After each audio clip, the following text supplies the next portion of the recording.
¿Es Bolivia un país libertario? 10 años después, Tomás Astelarra vuelve al país de las mamitas para descubrir que 20 años no son nada. Buscando dónde desplegar las artes del viaje Montaraz, nos encontramos con la Librería, el espacio cultural regenteado por Isaac Kukoc en Sucre, Charcas, Chuquisaca, Bolivia. Isaac es de familia de mineros de Potosí. Estudió psicología, hizo un doctorado en salud colectiva, ambiente y sociedad.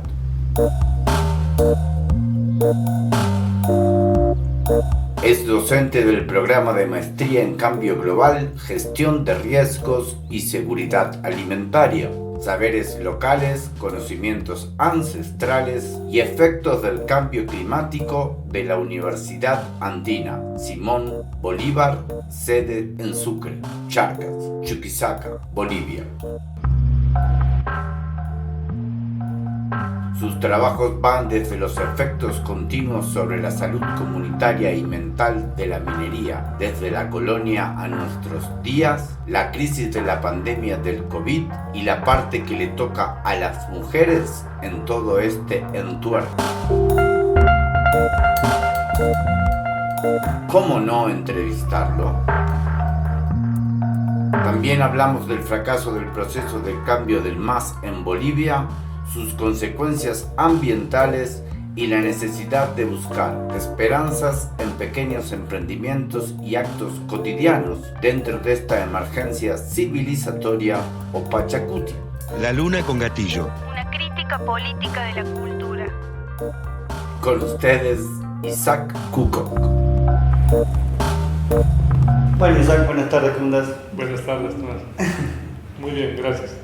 Bienvenidos. Qué bueno, muchas gracias por recibirnos. No, un gusto.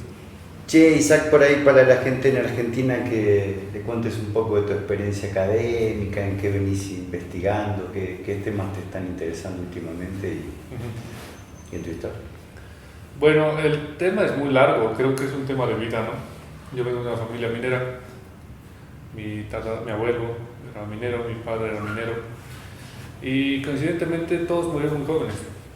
Mi hermano murió muy joven, y en algún momento me pregunté, ¿por qué es esto?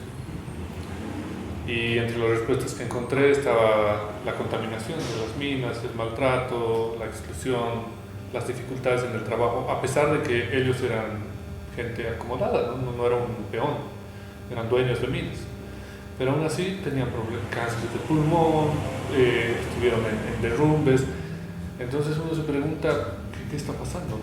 Y en esa búsqueda yo estudié psicología y traté de hacer la relación en primera instancia de la contaminación del río Pilcomayo, que es un río que llega hasta Argentina, en la cuenca del río de la Plata, y el efecto que tenía este río contaminado hace unos 16 años atrás te hablo, que era un río a plomo, que no tenía oxígeno, en los campesinos. Entonces tuve que entrar ahí un poco a entender la lógica de cómo piensan, cómo viven, cómo se relacionan con el río. Y bueno, pues ahí te das cuenta que el asunto es distinto a lo que nosotros vivimos. Aquí le dice a un niño, ¿de dónde viene el agua? De la pila, ¿no? Entonces ellos, no, el agua es una simbolización de vida o de muerte también. Si es estancada en los Andes, para los quechas, es muerte. Y si es agua que fluye, es vida, es fertilización, ¿no? Lo relaciona con el semen también. Entonces, cuando veo que si su río está absolutamente contaminado, ellos empiezan a deprimirse, ellos empiezan a tener percepciones negativas de la vida, eso les lleva a consumir mucho alcohol, a migrar. O sea, estoy haciendo una relación muy causal, ¿no? Es más complejo que eso, es una dinámica que va destruyendo su contexto, su forma de vida, su forma de relacionarse entre ellos, con su tierra. Entonces, cuando se va degradando todo ese sistema, pasan estas cosas que te digo, ¿no? Que muchas veces son difíciles de comprobar desde lo científico, ¿no? O sea, sí, la contaminación en los niños, por ejemplo, lo primero que afecta es la atención, la memoria, pero la pobreza también. Entonces no puedes decir, porque me están contaminando está pasando esto. Se hace complejo, y ante un Estado carente de leyes, carente de instituciones que hagan una investigación seria al respecto, se hace más complicado ese asunto. Entonces empecé con eso, con la relación con el río, tratar de saber qué piensa la gente, cuáles son sus actitudes frente al río, Entonces pude ver ahí que para ellos es algo muy, muy profundo, que cuando hablan de río están hablando de vida. Y la siguiente investigación en la maestría la hice sobre la representación social de la contaminación. Y claro, entre dirigentes comunarios, que eran del CODERIP, Consejo de Defensa del Río Pilcomayo, versus científicos. Y claro, el científico te decía, contaminación es un proceso de cambio químico, físico. Le preguntabas al campesino y en su representación era vida, sufrimiento. No sé si se entienden, eran dos representaciones muy distintas de un mismo objeto social, que es el río, ¿no? Que también es algo espiritual para ellos, pero para nosotros es algo muy racional. Y de ahí pasé a estudiar a las primeras víctimas de contaminación, pues, que son la gente de Potosí. Trabajé con las familias mineras en el Cerro de Potosí. Y claro, ahí fue otro descubrimiento, porque ahí encontré y pude entender otras dinámicas de salud. Construí un concepto prestado de Zabaleta o pirateado, como quien le llama, que es la salud abigarrada. O sea, en Bolivia, y creo que en gran parte de Latinoamérica, coexisten varias capas de salud, ¿no?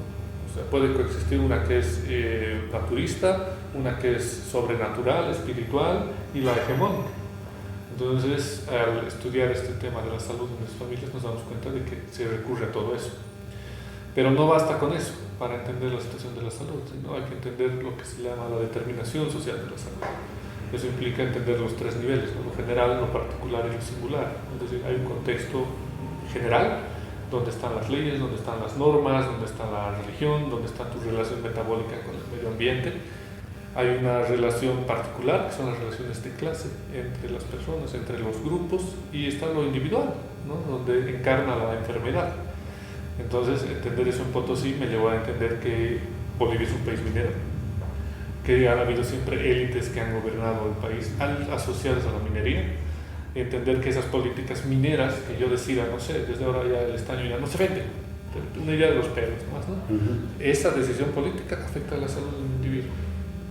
Cosas que suponemos, pero demostrarlo eso es lo difícil. Sé que cuando nos tomamos un café el otro día y empezamos a charlar, me hablaste de dos conceptos de los que venimos hablando mucho ahí en Córdoba, donde venimos, donde va a salir el programa ahí en Abrazum Valle, que es por un lado la salud mental y por otro lado la salud comunitaria, ¿no?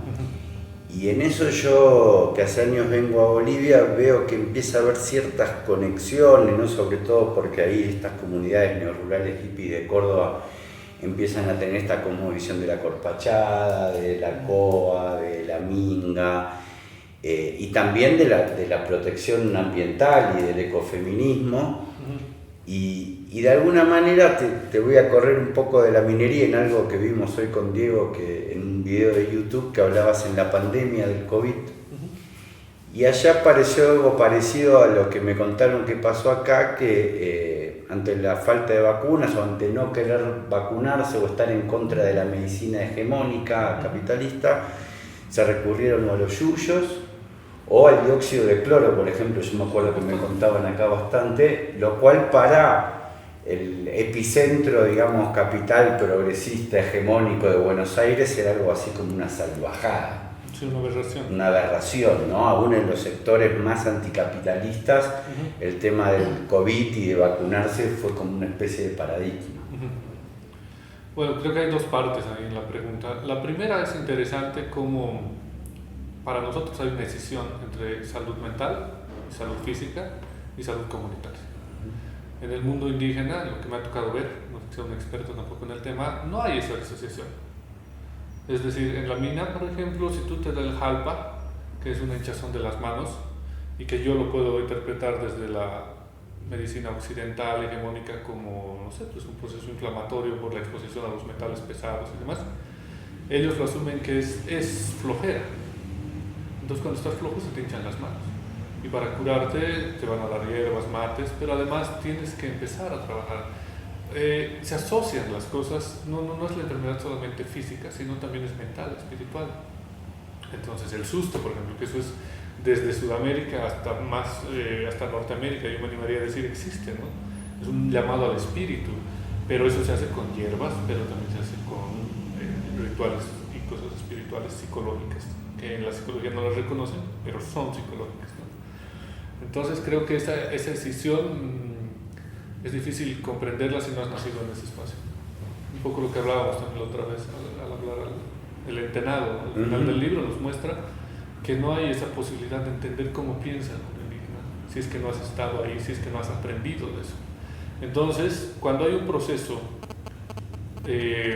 cultural que asume eso como algo que se va a enseñar mediante libros, creo que haya habido un error en Bolivia, ¿no?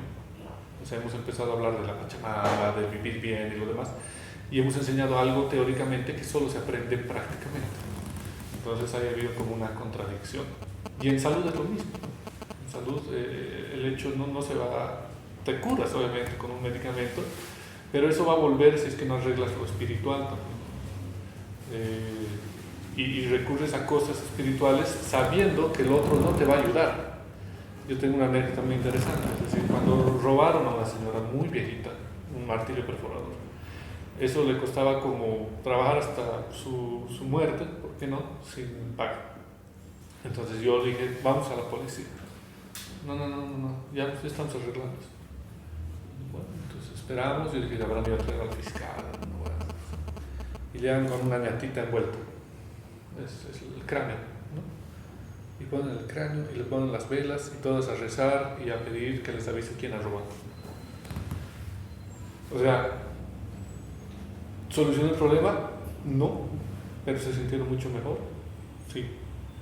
Y yo creo que es una experiencia de unión, de apoyo moral entre todos, sumamente interesante, dado que cuando íbamos a la policía, hermano, nos trataban como el culo, ¿no?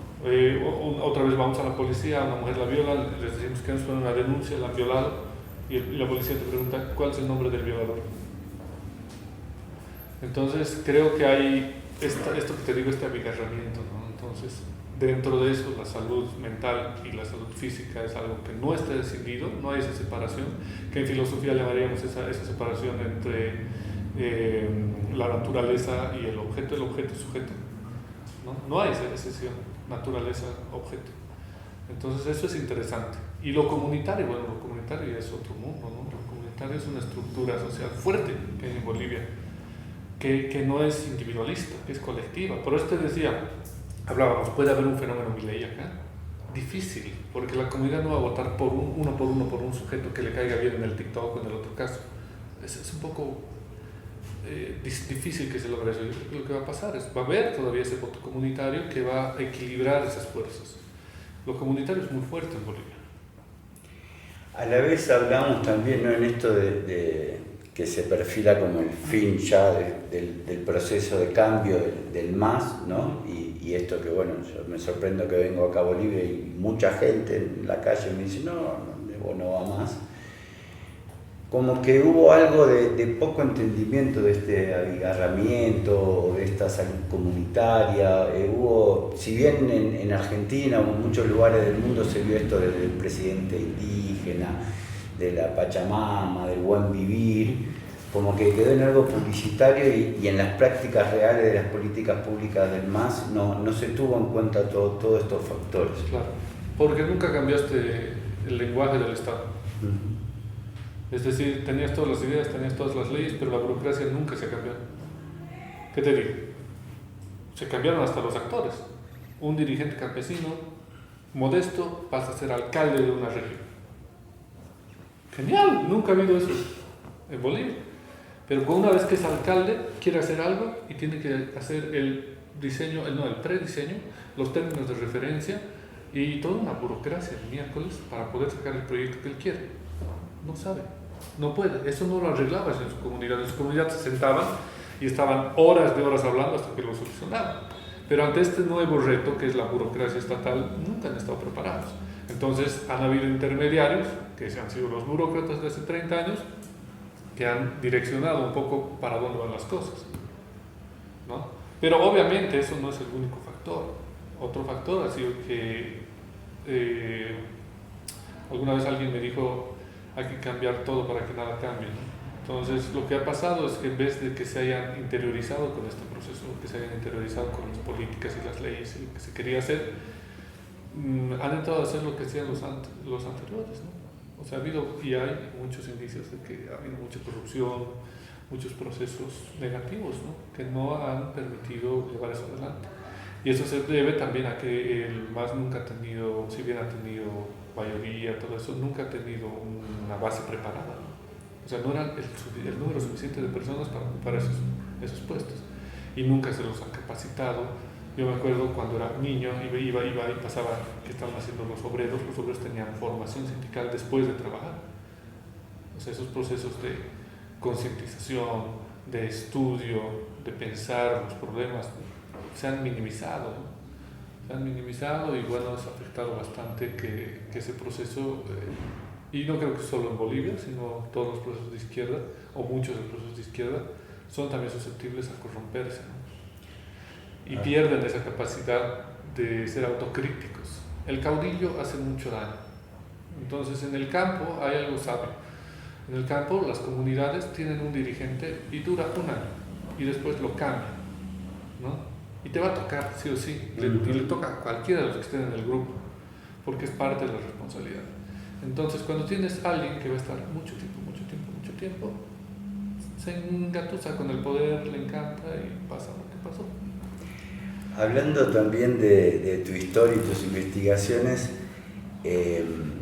hubo también como una cuestión, primero de calificar a Bolivia de pobre, como califica el Banco Mundial o el FMI, más allá de esta experiencia comunitaria o de soberanía alimentaria que nosotros lo vemos en los mercados, más allá de la inflación que hay ahora, la diversidad, la calidad, el precio de la comida es muy barata en relación a otros países. Y de alguna manera hubo este proceso también de redistribución de la riqueza, pero basado en el extractivismo también, que el otro día decíamos que ahí está en discusión si crecimiento es desarrollo, ¿no? De alguna manera. Y ahí también hubo una transformación, bueno, en la minería vos me decías esto de la contaminación, de las externalidades. Hubo un proceso también si bien sigue siendo comunitario Bolivia, como yo veo, de un cambio social, de un empoderamiento positivo, pero a la vez como de entrada en un capitalismo que podría llevar al individualismo o a pequeñas burguesías. En realidad creo que nunca nos hemos alejado. O sea, no ha habido un modelo alternativo. Todo se ha centrado en el petróleo. Si bien tenías la ley de la madre tierra, ¿no? Si habían leyes que tenían que proteger el medio ambiente, nunca hemos dejado de norte el petróleo y la extracción de minerales, ¿no? Sí, ¿cuál era la otra alternativa? También crear fábricas y lo demás, industrializar, pero no se ha llegado tampoco a eso, ¿no?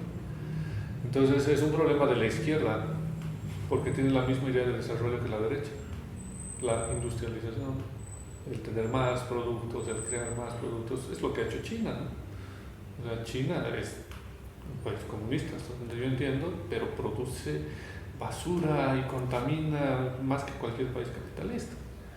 Entonces la discusión ya no va por eso, ¿no? La discusión va realmente a estas alturas, creo yo, por si quieres que tus hijos o tus nietos sobrevivan, ¿no?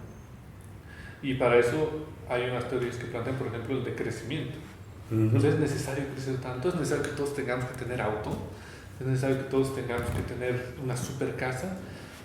Entonces el empezar a dejar, que es algo que también hablábamos, que comenta Silvia Rivero Cosicanqui, es volver un poco a lo indígena, ¿no? A no necesitar tantas cosas. Y eso nadie lo ha planteado realmente como una política, y es difícil, porque a ver, hablar con la gente y dile, ¿estás dispuesto a dejar tus sueños? Porque hermano, esto de tener esta cosa, la casa, los viajes, te lo meten por la tele, por todo lado, y ese es el ideal, digamos, de eso es vivir, eso es crecer. Es muy difícil ir contra eso, y eso es un proceso que va más allá de simplemente hacer una ley, ¿no?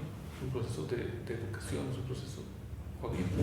Acá tenemos una ley de educación interesante, pero nunca se han apropiado los docentes, entonces eso evita que se pueda llevar adelante. La misma gente que quiere implementar la ley no acepta las críticas, no pone un mecanismo de evaluación de lo que estás haciendo, entonces es un problema, ¿no? Si la izquierda tendría esa capacidad de ser autocrítica, quizás la cosa hubiera sido mejor, pero tratan de que la cosa funcione a la fuerza y ahí vas ya torciendo las cosas, ¿no? Entonces es complejo. En el caso de la minería, la minería está en auge actualmente en Bolivia y va a crecer más, porque ya no hay gas, el petróleo está bajo, entonces la minería es la alternativa. Y claro, eso tiene un costo, como decías, una externalidad, ¿no? La minería en muchos lugares es rentable, porque a pesar de haber llegado ya a la curva de crecimiento decreciente, se sigue ganando, pero es en base a las externalidades, que aquí entendemos, por ejemplo, que es una externalidad, es que haga rentable este negocio la explotación del medio ambiente, la degradación del medio ambiente y la explotación de las personas. Eso hace que sea rentable muchas actividades, no solo la minería, ¿no? Y vos me decías, por ejemplo, que en Potosí ya hay mercurio de aquellos años de la colonia en el aire, en el agua. Claro. Creo que pasados unos pesados. 60 años de la explotación de Potosí, del Cerro Rico, que era a cielo abierto, con picota, porque eran unas venas de plata majestuosas, se introduce la amalgamación, ¿no? Que es la mezcla del mineral con algunas minas y con mercurio, menas y mercurio. Entonces ese proceso, primero traían el mercurio desde Cádiz y era muy caro, ¿no? Desde España. Descubrieron después Huancavelica y Huancavelica se vuelve el mayor proveedor de mercurio para Potosí,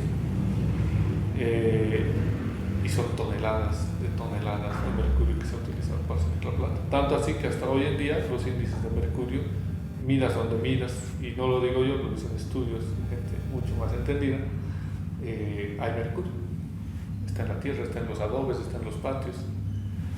Entonces eso es serio, pero también existe la bioacumulación, ¿no? O sea, es un proceso natural en que los seres humanos, medio que somos como cucarachas, nos adaptamos a los espacios, lo cual no justifica obviamente que se contamine, nada por el estilo, pero en comparación a otros lugares, seguramente los potosinos tienen niveles de plomo y de mercurio y de otros metales mucho más amplios. Ahora, ¿ese mercurio preocupa? Sí, pero creo que preocupa más las nuevas formas de extracción minera, ¿no? Basadas en ácidos sulfurados y también en arsénico. Entonces eso sí es bien tóxico. Hay un debate también que ha surgido con el MAS y que es un debate en general en el mundo, que es el tema de las multinacionales, pero a la vez en Bolivia, al ser tan rico en mineral y en esto del extractivismo, también siempre ha habido componentes locales como los varones del estaño, Simón Patiño, que de alguna manera terminan usufructuando eso. Y vos me decías que más allá del enriquecimiento de algunos sectores cooperativos, los trabajadores de la minería siguen en las mismas condiciones que aquellos años de Cerro Rico. Sí, hay algunos autores que dicen que la historia de la minería es la historia de Bolivia, que siempre está ligado a eso. Y claro, creo que el proceso de extractivismo no ha cambiado. Lo que sí ha cambiado son las personas que son extractivistas. No sé, después de los varones del estaño había muchos agentes criollos, incluso extranjeros, muchos croatas, muchos eslavos, muchos alemanes, ¿no? que eran los dueños de las empresas. Ahora no, ahora son cooperativistas, ahora Palera Mamani, aquí, lo que fuese, ¿no? más locales, pero no han cambiado la forma de producción y la explotación. Es decir, no se puede generalizar, ¿no? Yo te hablo más de lo que sé, que son algunas cooperativas de la ciudad de Potosí, en las cuales ya son empresas privadas. Es decir, yo para ser socio de la cooperativa pago un monto, estoy comprando acciones. Y cuando ya soy del grupo de accionistas, subcontrato trabajadores. Esos trabajadores que se están subcontratando no están trabajando en mejores condiciones que en la colonia. Y la cosa es más interesante, o trágica, como quieras verla, cuando tú ves esa familia minera. Porque algo que concluía en la tesis es que la explotación minera y las ganancias mineras se deben al último eslabón, y el último eslabón es la mujer, ¿no? Porque la mujer es la que alimenta al minero, la que le da placer, la que le da cuidados, la que cuida a sus hijos, las siguientes generaciones de mineritos, y la que tiene que trabajar, aparte de cuidar de estos cuidados de esta triple carga, tiene que a veces salir a trabajar afuera. Entonces este proceso de explotación y las ganancias que se dan en la minería se debe a que estás explotando ese eslabón, ¿no? Cuando hablamos de clase nunca se pone como clase a lo femenino o a la mujer, pero en realidad debería ser una, porque es la más importante. Leí en un ensayo de Raquel Gutiérrez, que este libro que vos me recomendaste, que también ahora con toda esta inflación, que por primera vez se ve en Bolivia una inflación en los alimentos básicos, con esta situación tan delicada que hay, también se afecta la economía del cuidado, porque claro, la mujer tiene que salir más a trabajar y como que eso también ha empoderado un poco el movimiento feminista en Bolivia, yo siento. No sé si lo ves como una esperanza de esto, digo, pasado el proceso de cambio, ¿dónde ves la esperanza? Si dicen los movimientos ambientalistas, feministas, algunos movimientos de comunidades originarias, ¿dónde ves que puede haber un reformulamiento de esto que no pudo ocurrir con el proceso de cambio del MAS? ¿Quién va a sufrir más en la crisis? No es... o sea, ¿quién puede sortear mejor la crisis? Es el que produce, no el campesino. O sea, sus condiciones no van a cambiar mucho, ¿no? Si él vendería directo el producto a la ciudad, le iría mejor, ¿no? Pero siempre hay el intermediario, el comerciante. Entonces ahí es donde se van a jugar algunas cosas y los que van a sufrir son los ciudadanos, los que no producimos, ¿no? Entonces creo que en ese sentido es importante resaltar que nosotros subsistimos todavía y podemos llevarlo adelante porque las cosas del campo son regaladas. No son regaladas, no han subido, ¿no? Pero son muy baratas. Sí, sí. Yo he vivido afuera, entonces, hermano, lugares donde un mango te cuesta $1 y aquí te den 10 mangos por $1, hay pues una diferencia, ¿no? Un almuercito sale 12 pesos, que nosotros no podemos ni creer que salga eso, una sopa y un plato de comida. Exacto, es increíble. Exacto. Y te dan tu pan más y tu llama y en algunos te dan hasta refresco. Entonces creo que hay una cosa muy solidaria en esos círculos, ¿no? En esa clase, por así decirlo. La esperanza y las palabras más lúcidas y críticas creo que están en el feminismo totalmente. Y el feminismo y ecofeminismo también es algo interesante que se está moviendo, que están cuestionando muchas cosas y eso genera un movimiento en la sociedad duro, porque es una sociedad re machista la boliviana, ¿no? A nosotros nos han creado de forma muy machista. Entonces todas esas críticas, todas esas reflexiones que están haciendo como mujeres creando feminismo comunitario son interesantes y nos tienen que interpelar y hacer pensar las cosas de otra forma, ¿no? O sea, esas relaciones de subordinación hacia lo femenino que te cuento, por ejemplo, en la minería, no pueden darse, tienen que haber un equilibrio, tiene que haber una forma de menor sufrimiento, una distribución de las tareas, una distribución de las cosas, de la riqueza, unos mejores y más dignos salarios a las mujeres. Y no solo en la minería, vos vas a Santa Cruz, las estancias ganaderas, ha salido un estudio hace poco, o sea, contratan al varón y la mujer va de yapa o de aumento, pero hermano trabaja el doble tal vez que él, pero no se le reconoce un salario. Entonces ese tipo de discusiones incomodan en la sociedad, en una sociedad tan machista, pero son absolutamente necesarios. Y esa reflexión y autorreflexión de nuestra masculinidad es un proceso que está muy lento en Bolivia. Por eso es uno de los países con mayor índice de feminicidio, ¿no?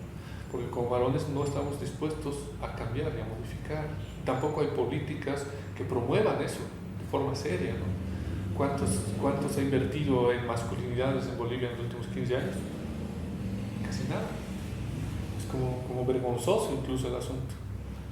Y entonces creo que si queremos realmente cambiar las cosas, como te digo, y buscar un norte, un sur, mejor digamos, más interesante, tenemos que escuchar a las mujeres. Y dejar de consumir tanto, porque en estos 15 años, extrañamente, nos hemos vuelto muchísimo más consumistas. Se nota. Tú venías hace 15 años y los autos acá, aunque sea una cacharra vieja, andaban. Entonces nos hemos llenado de autos, como hemos tenido plata, nos hemos empezado a llenar de cosas, más basura. Se notan más golosinas industriales y menos barritas de maní, menos como que se nota que hay un giro hacia un consumo el más. desarrollo no siempre es bueno, ¿no? Si no sabes manejar, si tu norte es difuso y tu guía es un TikToker o las películas gringas y no has creado una base crítica, estamos jodidos. Entonces, ¿qué te digo? Lo bueno es que hay mucho por hacer, lo malo es que no sé si hay tiempo. Isaac, muchísimas gracias por recibirnos y por la charla. A ti todos, gracias. Visita nuestra página de YouTube para encontrar más entrevistas con las voces de los territorios, ecofeminismos, economía popular, diversidades, soberanía alimentaria y sanitaria, libros, cine, protagonistas de otro mundo posible. Suscríbete a La Luna con Gatillo, así podés seguir enterándote de lo que pasa en tu territorio. La Patria Grande presente en La Luna con Gatillo. Informes, entrevistas, análisis, una crítica política de la cultura.